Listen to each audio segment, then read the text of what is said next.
In the summer of 1864, the Civil War was still raging, and President Lincoln was running for re-election. He faced considerable opposition and threats from Confederate sympathizers and others who were unhappy with his leadership and the ongoing war. On August 23, 1864, Lincoln was traveling from Washington, D.C. to the Soldiers' Home, a retreat located about 3 miles from the White House, where he often stayed during the summer months to escape the heat and pressures of the capital. The journey to and from the Soldiers' Home was considered risky due to the isolated and wooded nature of the area. During one of these trips, while Lincoln was riding in his carriage, a shot was fired at him. The bullet went through his hat, but miraculously, Lincoln was unharmed. Accounts of the event suggest that Lincoln was quite calm and nonchalant about the incident, reportedly saying that it was not his time to die. The incident was investigated, but the shooter was never identified. It was suspected that Confederate sympathizers or other individuals opposed to Lincoln might have been responsible.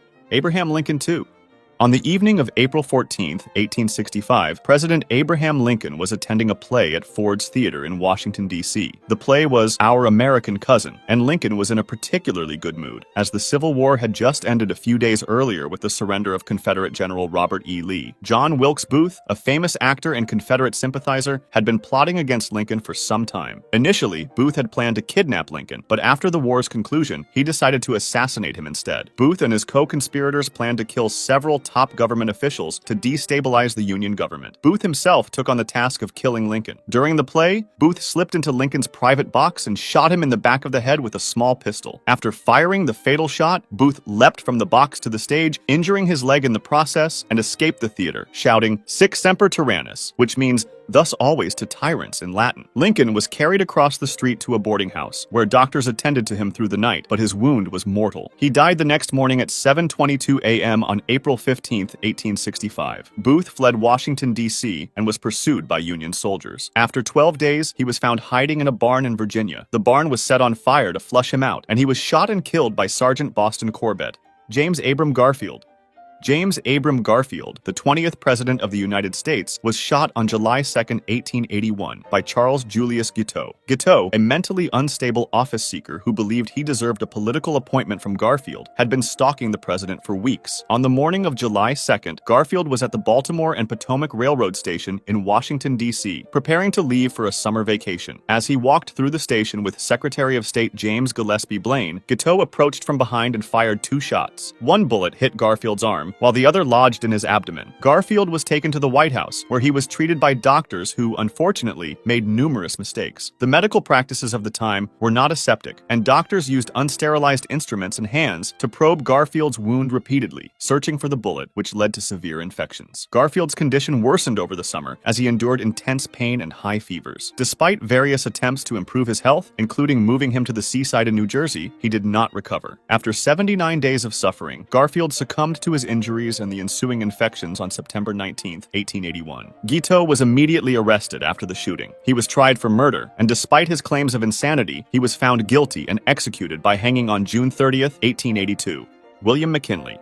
On September 6, 1901, McKinley was attending the Pan American Exposition in Buffalo, New York. While at the Temple of Music, McKinley was greeting the public during a reception. Leon Czolgosz, an anarchist who believed that the government was oppressive and unjust, approached McKinley with a concealed pistol. Pretending to be in line to shake hands with the president, Czolgosz fired 2 shots at close range. One bullet grazed McKinley, while the other penetrated his abdomen. McKinley initially seemed to be recovering after being taken to the hospital. Surgeons operated on him but could not find the second bullet. Despite early signs of improvement, McKinley's condition took a turn for the worse due to gangrene and infection setting in around the wounds. On September 14, 1901, 8 days after being shot, McKinley died from his wounds, and Vice President Theodore Roosevelt was immediately sworn in as the 26th President of the United States. Leon Czolgosz was quickly apprehended at the scene of the crime. He confessed to the assassination, expressing no remorse for his actions. Czolgosz was tried and convicted of murder. He was executed in the electric chair on October 29, 1901. John Fitzgerald Kennedy. On November 22, 1963, President John Kennedy was assassinated in Dallas, Texas. He was there for a political trip to smooth over frictions in the Democratic Party before the 1964 presidential campaign. Kennedy was riding in a motorcade through Dealey Plaza with his wife Jacqueline, Texas Governor John Connally, and Connally's wife, Nellie. At 12:30 p.m., as the motorcade passed the Texas School Book Depository, shots rang out. Kennedy was struck by 2 bullets, one in the back and one in the head. Governor Connally was also wounded. Kennedy was rushed to Parkland Memorial Hospital, where doctors tried to save him. However, the wounds were fatal, and Kennedy was pronounced dead at 1 p.m. The nation was plunged into shock and mourning. Shortly after the assassination, Lee Harvey Oswald, a former Marine and defector to the Soviet Union, was arrested for the murder of a Dallas police officer, J.D. Tippit. Later, he was charged with the assassination of President Kennedy. Oswald denied the charges, claiming he was a patsy. The Warren Commission was established by President Lyndon Johnson to investigate the assassination. In 1964, it concluded that Oswald acted alone in killing Kennedy. Despite this, numerous conspiracy theories have persisted, suggesting involvement by various groups, including the Mafia, the CIA, the FBI, anti-Castro Cubans, and even elements within the U.S. government. Ronald Reagan.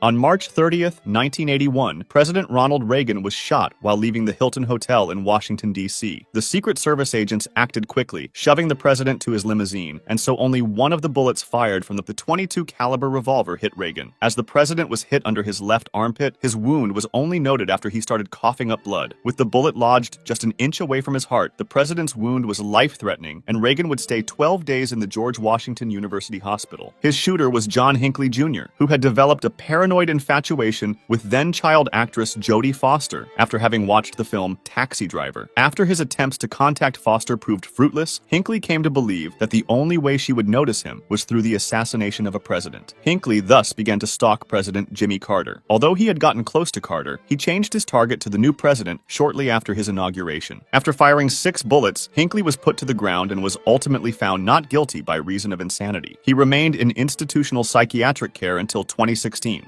Theodore Roosevelt.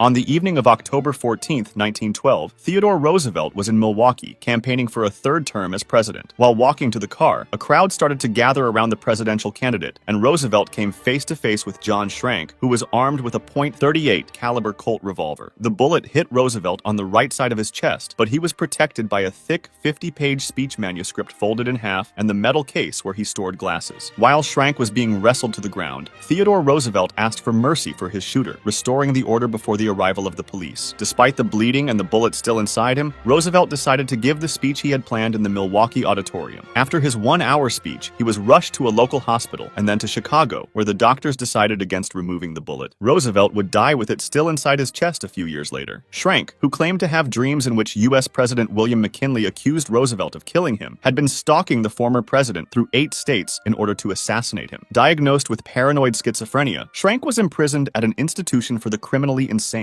where he would die in 1943. Andrew Jackson.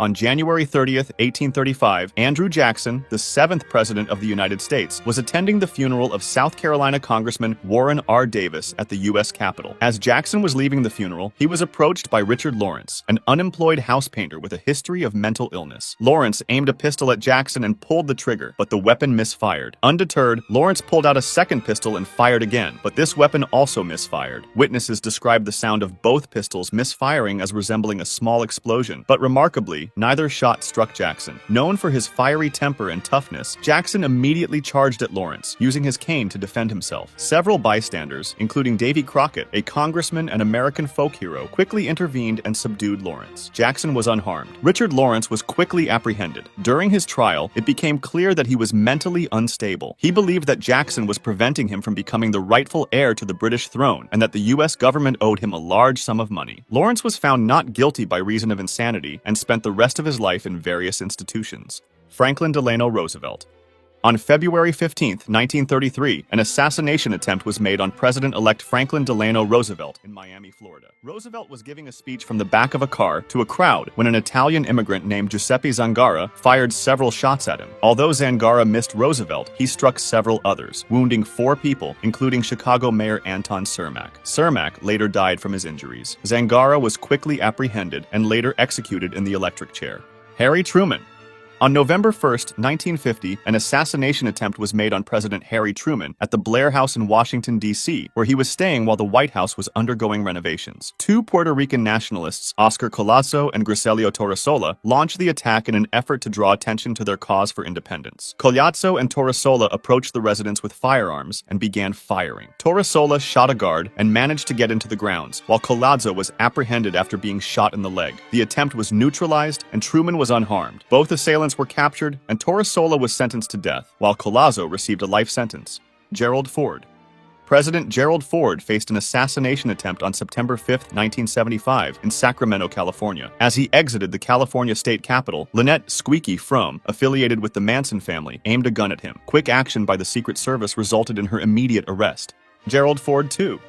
Just a few weeks after the first attempt, President Gerald Ford was again targeted on September 22, 1975. This time, Sarah Jane Moore tried to shoot him as he left a speaking engagement in San Francisco. Ford escaped unharmed once more, with Hinckley being swiftly detained by law enforcement. Bill Clinton.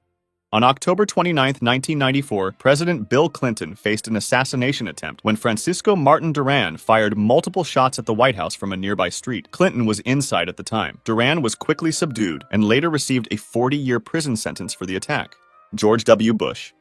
During a visit to Tbilisi, Georgia on May 10, 2005, President George W. Bush was the target of an assassination attempt. An assailant named Vladimir Arutyunian attempted to throw a grenade at Bush while he was giving a speech, but it failed to detonate. The attacker was arrested soon after, and Bush remained uninjured. Barack Obama.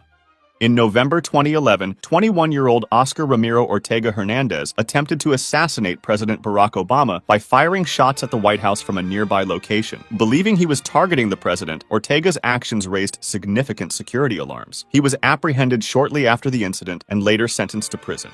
Donald Trump. On June 16, 2016, an assassination attempt was made on then-presidential candidate Donald Trump at a rally in Las Vegas, Nevada. A British national named Michael Stephen Sanford attempted to seize a police officer's gun with the intent to shoot Trump. Sanford approached the officer under the pretense of seeking an autograph before attempting to grab the weapon. Sanford was quickly subdued by law enforcement officers on the scene, and Trump continued with his rally without incident. Sanford later admitted to the plot, stating that he had been planning the assassination for about a year and had traveled to Las Vegas specifically for this purpose. Donald Trump, too.